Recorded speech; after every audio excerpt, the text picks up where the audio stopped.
Hello guys, welcome to my channel R S function. आज मैं आपके साथ मैं एक पर्सन का अगला पार्ट एक्सप्लेन करने वाली हूँ। हमने पिछले पार्ट में देखा था कि विंग को फाइनली सिचन ने रेस्क्यू कर हॉस्पिटल में एडमिट भी कर दिया था। और जब सबको पता चला, सब लोग विंग के लिए बहुत कंसर्न थे और वांगजी भी अपने होश में आ चुका है और उसे पता नहीं क्यों कुछ डाउट हुआ, इसलिए वो हॉस्पिटल जाकर अपना ब्लड को एग्जामिनेशन के लिए दे दिया है। और वो घर पे जाकर शावर लेकर विंग के हॉस्पिटल के लिए निकल गया है। अब आ गया वांगजी फ्रेश होकर हॉस्पिटल के लिए तो निकल गया, पर उसके मन में आज हजारों सवाल है। वो तर काँप रहा है। जो वो चाहता था, पता नहीं क्यों अब सब कुछ उल्टा हो रहा है। वो बहुत पैनिक हो रहा था। अब दूसरी ओर हॉस्पिटल पे पूरा दिन कोई भी कुछ नहीं कहा। विंग के हाल के बाहर है, यानी कि हॉस्पिटल के बाहर ही सब लोग खड़े थे। कोई भी कुछ नहीं कह रहा था, कुछ भी नहीं कह रहा था। अगले दिन भी हो गया था, सब लोग डर गए थे और ऐसे एक एक कर सब लोग निकलने लगे। मिस्टर मो भी निकल गए। वो बोलते हैं कुछ भी गलत मत करना, ऐसा बोलते हैं। और हाँ, वो लैन परिवार के सामने आते हैं, बोलते हैं खुरैन, मुझे ये उम्मीद नहीं थी कि तुम्हारा बेटा ऐसा भी कुछ करेगा। मैं आकर डील करूँगा, मैं थोड़ी देर में आता, ऐसा बोलकर वो वहाँ से निकल चुके थे। अब लैन खुरैन अपने सर को नीचे झुकाया हुआ था, वो भी कुछ नहीं कह रहा था। वो अभी डर रहा था आगे क्या होगा, उसे कुछ समझ ही तो नहीं आ रहा था। और दूसरी तरफ वांगजी डरते कांपते उस हॉस्पिटल में आ चुका था। जैसा ही वो हॉस्पिटल के अंदर, विंग के वार्ड के अंदर एंटर करता है, एक बहुत ज़्यादा जोर का गुस्सा विंग हमारी जो वांगजी की गालों पे पड़ती है। इतना ज़्यादा बहुत जोर का मौका था कि वांगजी उसी वक्त धड़ाम से नीचे गिर जाता है। और वो कोई और नहीं, फेनमियन थे। वो उसकी कॉलर को पकड़ते हैं, बोलते हैं तुम बास्टर, तुमने ऐसा क्यों किया मेरे बेटे के साथ? मैं तुम्हें नहीं छोड़ूंगा, मैं तुम्हें सीधा सीधा जेल में भेजूंगा। तुमने जो किया है उसके बाद तो तुम्हें माफ़ी की एक गुंजाइश भी नहीं है, तुम हेल में जाओगे। मैं भी देखता हूँ कि तुम्हारे फादर तुम्हें मुझसे कैसे बचाता है। तो ऐसा बोलकर वो पीटे जा रहा था, पर वांगजी कुछ भी नहीं कहता। अपने सर को झुकाए हुए वो सिर्फ मार ही खा रहा था, क्योंकि जब से वो गाड़ी पे बैठकर आ रहा था, वो न्यूज़ देख रहा था। उसे पता चल रही थी कि विंग की हालत सच में बद से बदतर हो गई थी। वो अभी कुछ कह भी नहीं सकता बिना मार खाने के। वो क्या सोचकर सब कुछ किया, पर उल्टा तो बहुत कुछ गड़बड़ हो गया। तभी हमारे जो फेनमियन हैं तुरंत बंदूक को निकालते हैं और वांगजी की सर पर रखते हैं, बोलते हैं तो इस माफिया के रूल को भूल गए हो? हम भले ही दुश्मन हो, फिर भी हम दोनों के बीच में कुछ रूल्स एंड रेगुलेशंस थे, कुछ कायदे और कानून थे। फिर भी तुमने सब कुछ तोड़ दिया, सबको ब्रेक कर दिया। और तुमने जो गलती किया है आज, उसके बाद तो तुम मरना डिजर्व करते हो, ना कि जिंदा रहना। तो आप सीधा हेल में जाओ। ऐसा बोलकर उसकी फेस पर एक जोरदार का पंच लगाते हैं और वांगजी एकदम धड़ाम से नीचे गिर जाते हैं। तभी वो एकदम अपना बंदूक निकालते हैं और वांगजी पर ट्रिगर करते हैं। लैन परिवार में कोई भी कुछ बोलने की हालत में भी नहीं था। जिस तरह उनको विंग के बारे में पता चलता है, सच में उन्हें भी बुरा लगता है। अब वो चाहकर भी वे फैमिली की गुस्से से वांगजी को बचा नहीं सकता। और इतना गलत काम कुरन भी अब कुछ नहीं कर सकते, वो भी चुपचाप सिर्फ देख रहे थे। और अब फेनमियन आते हैं और अपना पिस्टल को ट्रिगर कर देते। वो सिर्फ सीधा वांगजी को ठोकने वाले थे और वो वांगजी को ऊपर सीधा गन भी चला लेते हैं। और सारे लैंड फैमिली मेंबर्स अपनी आंखों को कस के बंद कर लिया था। वांगजी को गोली तो लगने ही वाली थी, धड़ाम से कोई और वांगजी को उस जगह से खींच लेता है और वो सीधा वो गन जाकर कोई और लगा जगह पर, यानी कि दीवार पर लग जाती है। तो फेनमियन को बहुत ज़्यादा गुस्सा आता है। जैसे ही वो सामने देखते हैं कि सामने वे चांद से की वाइफ कांग से सरन खड़ी हुई थी, वो एकदम गुस्से में देख रही थी। तभी फेनमियन बोलते हैं तुम्हारी हिम्मत कैसे हुई मेरे कामों के बीच में आने की? तुम तभी हमारे जो कांसे सरन है आज ना बिना डरे बोलती है, क्या कर लोगे आप? हाँ, इसे मारना चाहोगे? क्यों? तभी फिनमिन उतने ही गुस्से में बोलते, इसने हमारे बच्चे के साथ इतना कुछ किया हो तो? तभी कांसे सरन उसी गुस्से में बोलते, हाँ, इसने मेरे बेटे का गुनहगार है, इसकी वजह से मेरा बेटा आज आईसीयू में है, इतना ज़्यादा ट्रॉमा से गुजरा है, और मैं इतनी आसानी से इसे मरने दूँ? नहीं, इसका गुनहगार भी वही है, तो वही इसका सज़ा देगा, ना कि आप। और रही बात, आप चाहते हैं कि मेरे बेटे के गुनहगार को सज़ा मिले, तो हाँ, मिलेगा, और सबको बराबर का सज़ा मिलेगा जो भी उसके गुनहगार हैं। अब फिनमिन को कुछ समझ ही नहीं आ रहा था। तभी वांगजी कांसे सरन की ओर देखता है और अपना सर को झुका लेता है। अब कांसे सरन गुस्से में बोलती है, तुम सच में डिस्गस्टिंग हो, तुमने इतना घटिया काम किया, मेरा मन करता है कि तुम्हें गला दबाकर मार डालूं। फिर भी मेरे बेटे के गुनहगार हो तो मैं किसी तुम्हें सज़ा दे सकती हूँ, और तुम्हें इतना बुरा सज़ा मिलेगा, देखते रहना। तभी वो फिनमियन के पास जाती है और वो कुछ बोलती है। जैसे ही फिनमियन वो सब कुछ सुनते हैं ना, वो थर थर काँपने लगते हैं। उनके हाथ में जो बंदूक सा धड़ाम से नीचे गिर जाता है। तभी कांसे सरन एक स्मित करती है और वो वहाँ से चली जाती है। वो कुछ भी नहीं बोलती है, वो सीधा विंग के वार्ड के अंदर चली गई थी।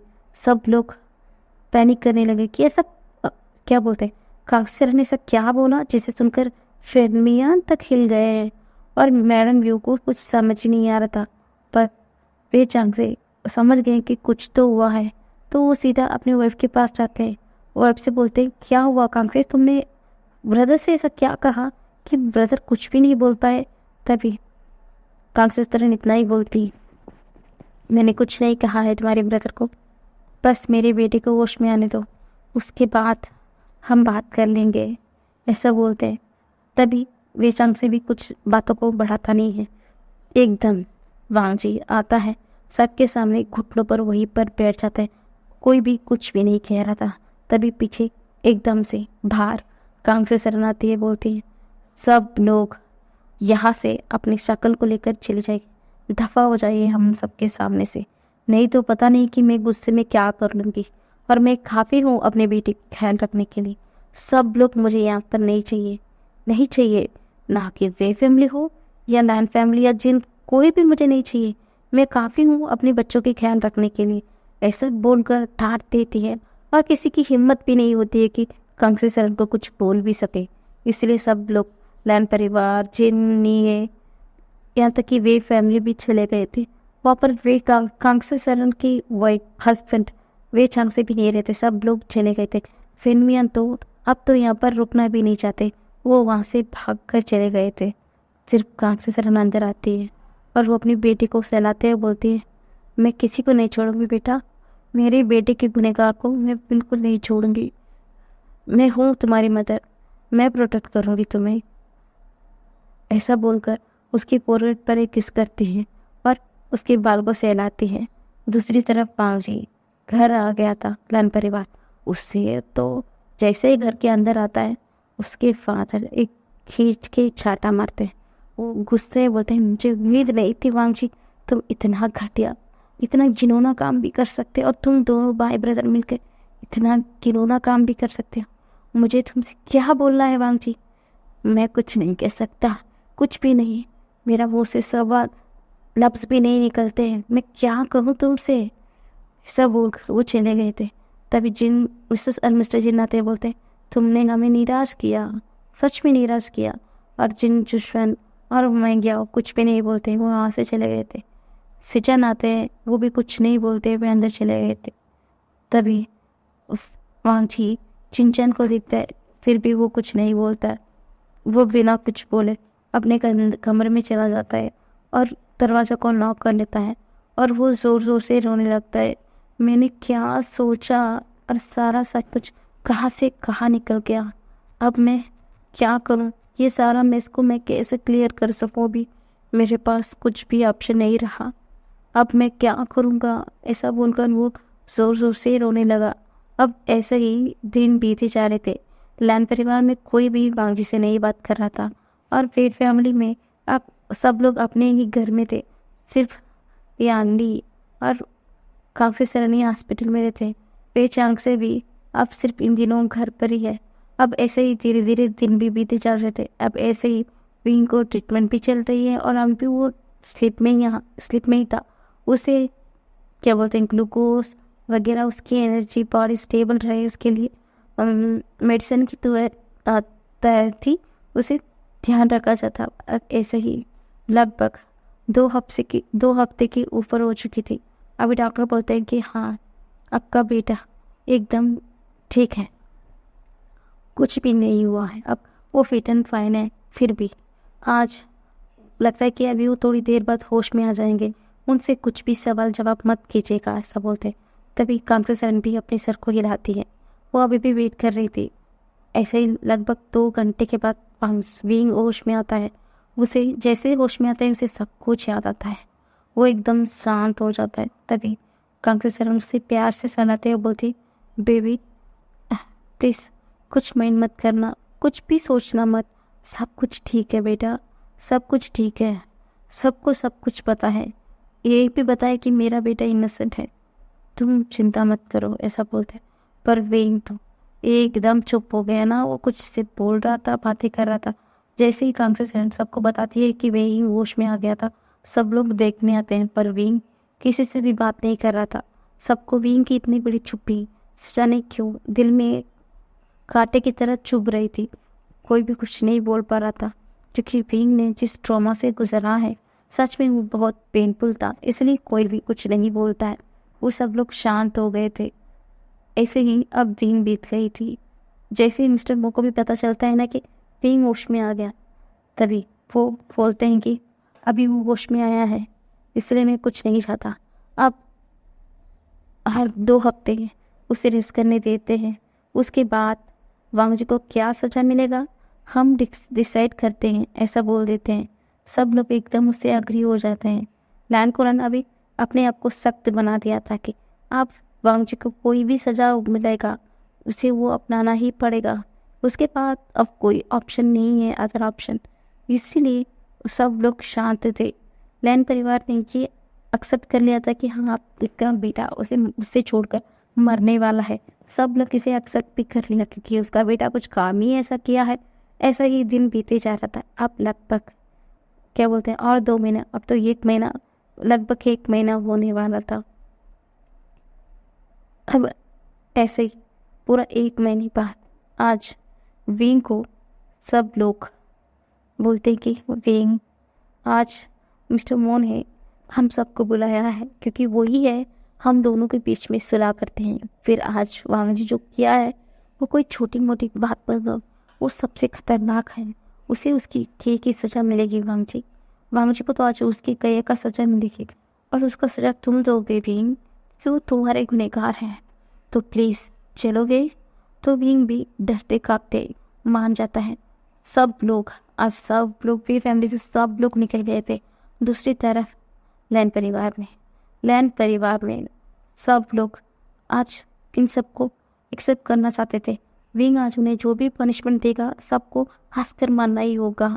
यही सोचकर सब लोग अपने सर को झुकाते हैं और अपने आप को काम करते हुए उस मीटिंग हॉल के लिए चले जाते हैं। आज मिस्टर जिन तक के चले गए थे। सब लोग आज हॉल में थे।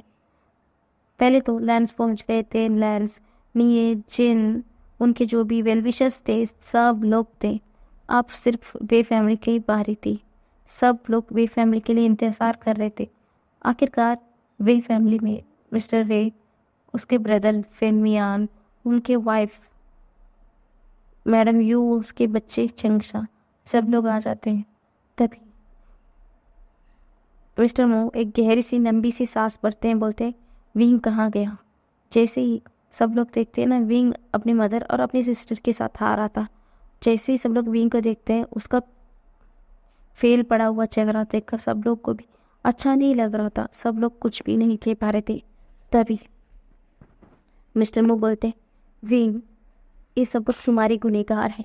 सो इसलिए हम चाहते हैं कि इसकी सज़ा भी तुम्हें दो। जो कुछ भी तुमने सहा है हम उसे बता भी नहीं सकते हैं कि ये कितना पेनफुल रहा होगा तुम्हारे लिए। फिर भी हम तुम्हारे लिए जस्टिस करना चाहते हैं। तुम जो भी इसके लिए सज़ा सबको सामने बोलोगे वो हमारे लिए मान्य है। बताओ बेटा, क्या करना चाहते हो तुम इस लैंडवांग जी को? तभी विंग कुछ नहीं बोलता। तभी मिस्टर वो बोलते, अगर तुम इसे मारना भी चाहोगे ना, हम मार देंगे, क्योंकि ये इतना घटिया काम की उम्मीद हमने कभी भी एक्सपेक्ट किया ही नहीं था। तो तुम क्या चाहते, क्या हम मार दें? तभी फेनियन बोलते, हाँ हाँ, उसे मार डाले, सबसे पहले उसे मार डाले। अब तो मैं इसे अपने आंखों के सामने नहीं देखना चाहता।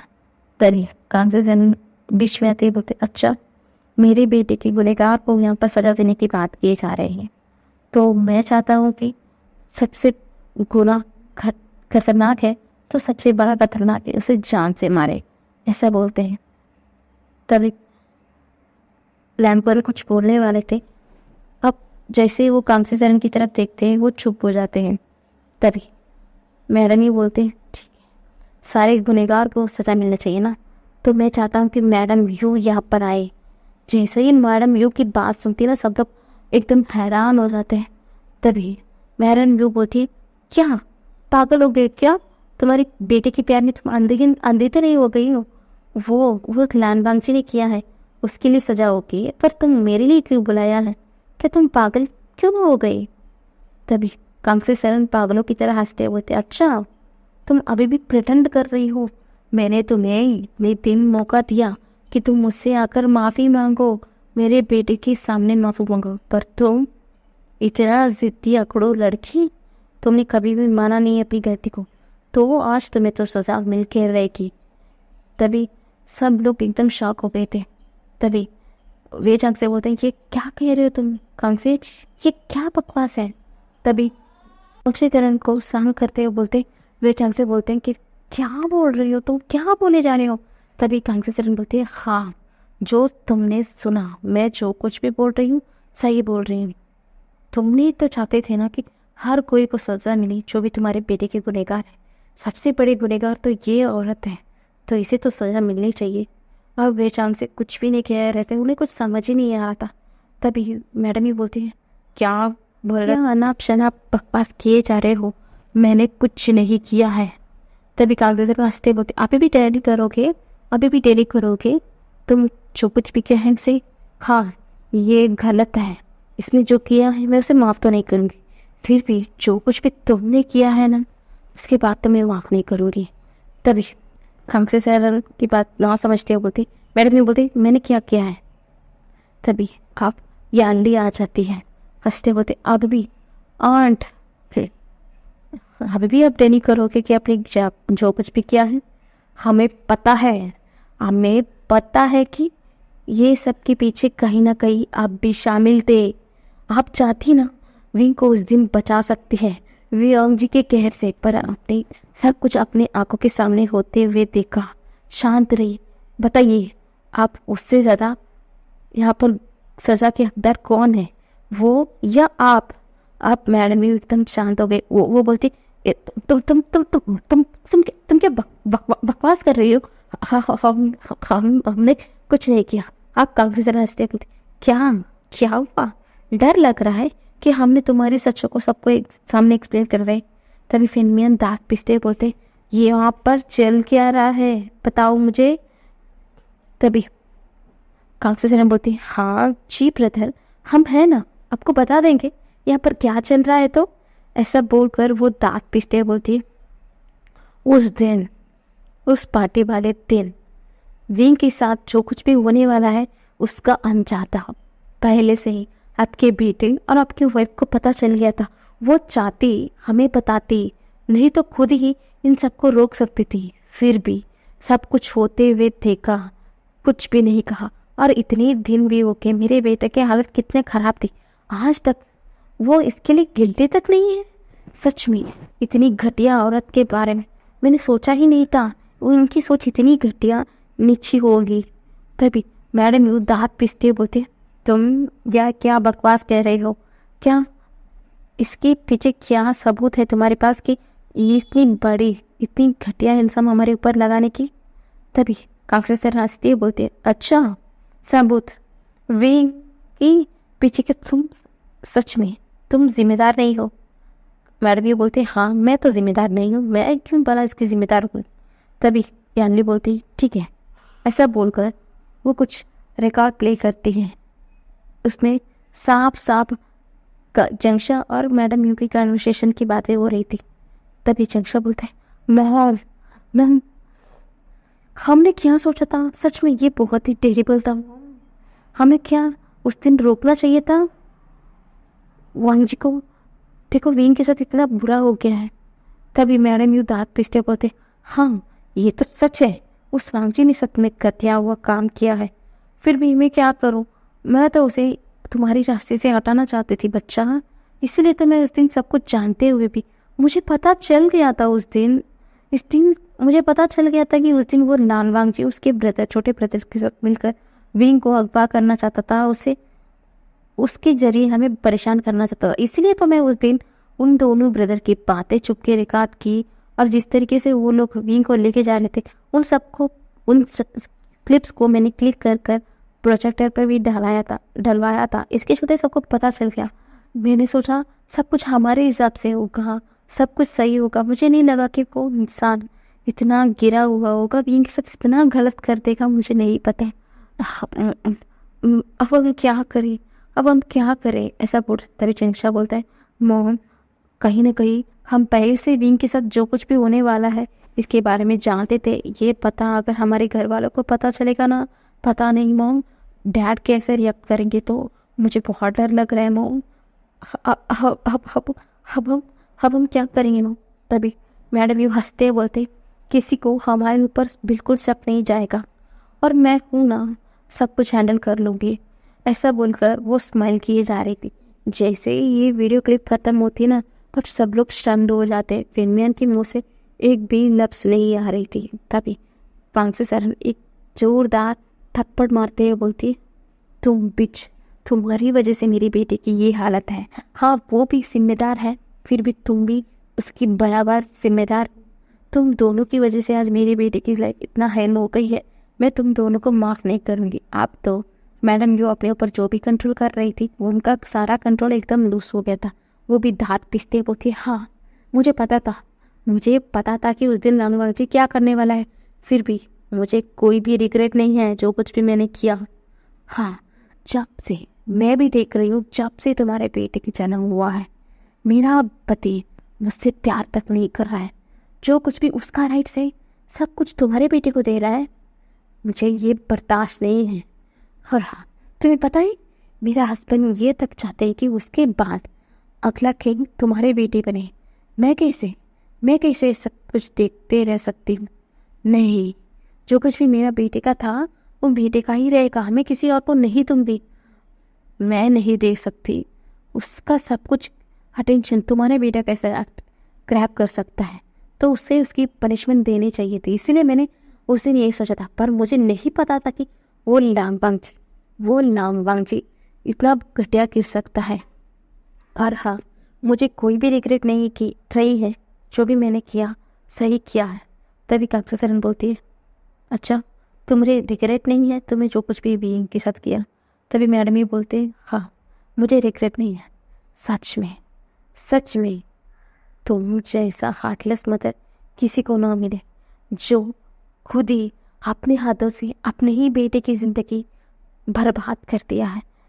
इससे अच्छा होता कि उसी दिन विंग का डेथ भी हो जाता।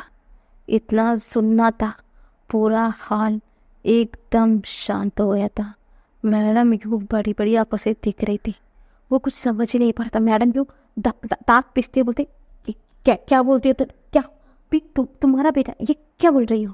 तभी कांग्रेस सर पागलों की तरह हंसती बोलती है, पागल तुम्हें अभी भी सच में क्या तुम्हारी आंखों में क्या पट्टी बन गई है? तुम देखो वीन को देखो, उसे देखकर तुम्हें किसकी याद आती है, मेरी या तुम्हारी? वो मेरा बेटा नहीं बल्कि तुम्हारा बेटा है, जिसने तुमने जन्म दिया है, ना कि मैं। अफसोस, तुम जैसा माँ होने से अच्छा है कि वो मेरा बेटा है। तुम जैसी घटिया औरत उसकी माँ बिल्कुल नहीं। अब तो मैं तुम्हें विंग के आसपास भी नहीं आने दूंगी।